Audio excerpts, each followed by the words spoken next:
నమస్కారం. మన ఉనికి కేవలం ఈ భూమికి, ఈ ఒక్క జీవితానికే పరిమితమా?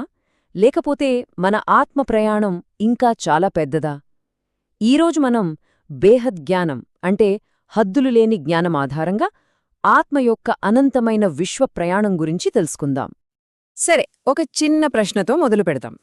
మన శాస్త్రాల ప్రకారం ఈ సృష్టిలో 84 లక్షల రకాల జీవరాశులున్నాయంట. మరి వాటన్నింటిలోనూ ఏ శరీరం అత్యుత్తమమైనది? ఈ యొక్క ప్రశ్నే మన ఈ అన్వేషణకు పునాది అన్నమాట. 84 లక్షలు ఊహించండి, ఇది కేవలం ఒక్క బ్రహ్మాండంలోని జీవజాతుల సంఖ్య మాత్రమే. ఈ ఒక్క నంబర్ చాలు ఈ విశ్వం ఎంత పెద్దదో, అందులో మన స్థానం ఎంత చిన్నదో అర్థం చేసుకోవడానికి. కాని ఇది కేవలం ఒక ఆరంభం మాత్రమే. ఈరోజు మన ప్రయాణంలో కొన్ని ముఖ్యమైన విషయాలు చూద్దాం. ఫస్ట్, ఈ విశ్వం ఎంత పెద్దదో అందులో ఉన్న అనంతమైన జీవుల గురించి తెలుసుకుంటాం. ఆ తర్వాత మనల్ని ఈ భౌతిక ప్రపంచానికే పరిమితం చేస్తున్న మాయ గురించి చూద్దాం. ఇక ఆ మాయని దాటి వెళ్లడానికి దారి చూపేదే బేహద్ జ్ఞానం. దాని గురించి, ఇంకా కాంతి కన్నా వేగంగా ప్రయాణించే ఆత్మవేగం పరంగతి గురించి కూడా చర్చిద్దాం. చివరిగా ఆత్మ యొక్క అంతిమ రూపమైన కాంతి శరీరాల వెనుక ఉన్న రహస్యాన్ని ఛేదిద్దాం. ఓకే, మొదటి అడుగు వేద్దాం. అనంత విశ్వాలు, అనంత జీవులు, మన ఆలోచనల పరిధిని కాస్త దాటి ఉనికి యొక్క అసలైన స్కేల్ ఎంత పెద్దదో చూద్దాం.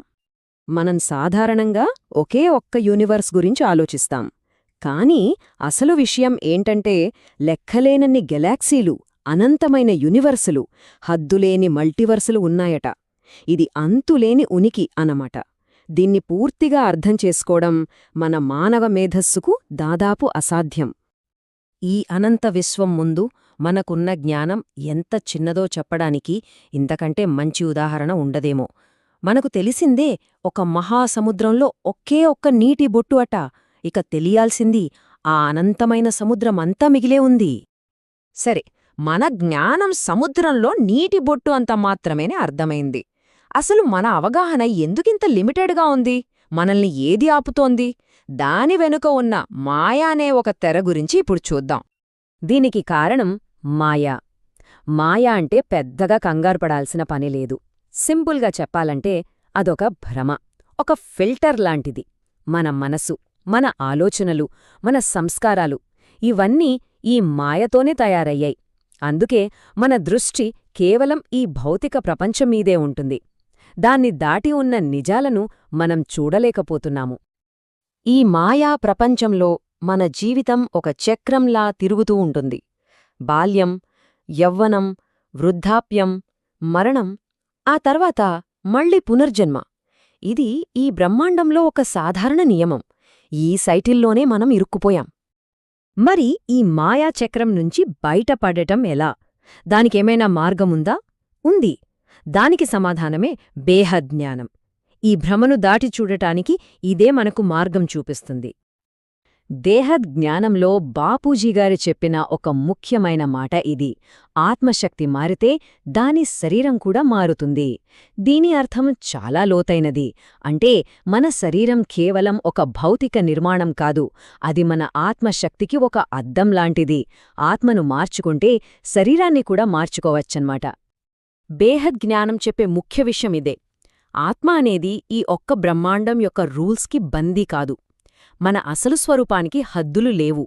ఆ అనంతమైన స్వేచ్ఛను ఎలా పొందాలో ఈ జ్ఞానం మనకు దారి చూపిస్తుంది. ఈ జ్ఞానాన్ని సాధించడం వల్ల కలిగే అద్భుతమైన ఫలితమేంటి? అదే పరంగతి. అంటే ఆత్మ యొక్క సుప్రీం స్పీడ్. మనం కాంతి వేగం గురించే విన్నాం, కానీ ఇప్పుడు మనం కాంతిని మించిన ప్రయాణం గురించి తెలుసుకోబోతున్నాం. ఈ రెండిటి మధ్య తేడా చాలా సింపుల్గా అర్థం చేసుకోవచ్చు. చూడండి, కాంతి వేగమనేది ఒక రైలు లాంటిది. దానికి పట్టాలు కావాలి, అంటే ఫిజికల్ రూల్స్కి లోబడి ఉంటుంది. కాని పరంగతి అలా కాదు. అది మన ఆలోచన లాంటిది. మనమిక్కడ కూర్చుని ఒక్క క్షణంలో చంద్రుని ఊహించుకోగలం కదా? అదే సంకల్పశక్తి. ఇది ఫిజికల్ రూల్స్ని దాటిన చైతన్యం యొక్క వేగం. మరే ఇంత పవర్ఫుల్ పరంగతిని సాధించడమెలా? దానికి 3 మార్గాలున్నాయి. ఒకటి, జీవితాంతం సాధన చేసి ఆత్మను బలంగా చేసుకోవటం. 2 మనల్ని బంధించే కర్మబంధాలన్నింటినీ తెంచుకోవటం. ఇక చివరిది చాలా ముఖ్యమైనది, శరీరాన్ని విడిచే సమయంలో పూర్తి సంకల్పశక్తిని ఉపయోగించడం. అప్పుడే ఆత్మ ఆ అనంత వేగాన్ని అందుకుంటుంది. ఇప్పుడు మన ప్రయాణంలో చివరి ఇంకా చాలా ఆసక్తికరమైన ఘట్టానికొచ్చేశాం. అదే కాంతి శరీరాల రహస్యం. ఈ భౌతిక శరీరాన్ని దాటిన తర్వాత ఆత్మ ఎలా మారుతుందో ఇప్పుడు చూద్దాం. ఈ భౌతిక ప్రపంచమనే బంధం నుంచి ఆత్మ పైకి వెళ్తున్న కొద్దీ దానిలో ఉన్న లైట్ అంటే తేజస్సు పెరుగుతూ ఉంటుంది. అది కళలు అనే ఒక్కో శక్తి స్థాయిని దాటుకుంటూ వెళ్తుంది. ప్రతి స్థాయిలో ఆ లోకం యొక్క పవర్కి తగ్గట్టుగా తన శరీరాన్ని మార్చుకుంటుంది. అలా చివరికి అది పూర్తిగా కాంతితో నిండిన ఒక దివ్యమైన శరీరంగా మారుతుంది. అయితే ఇదంతా తెలుసుకోవటం వల్ల మనకేంటి లాభం? చాలా ఉంది. మనం ఇప్పుడున్న ఈ శరీరం గురించి, దాని రహస్యాల గురించి ఎంత బాగా అర్థం చేసుకుంటే ఆత్మ యొక్క ముందు ప్రయాణం అంత సులభమవుతుంది. ఈ జ్ఞానం మన ప్రయాణానికి ఒక మ్యాప్ లాంటిదన్నమాట. సరే, ఈ అన్వేషణను ఒక ప్రశ్నతో ముగిద్దాం. ఈ కాంతి శరీరాన్ని కూడా పొందిన తర్వాత ఆత్మ ప్రయాణంలో తదుపరి దశ ఏమిటి? దీని గురించి ఆలోచించండి. మళ్ళీ కలుద్దాం.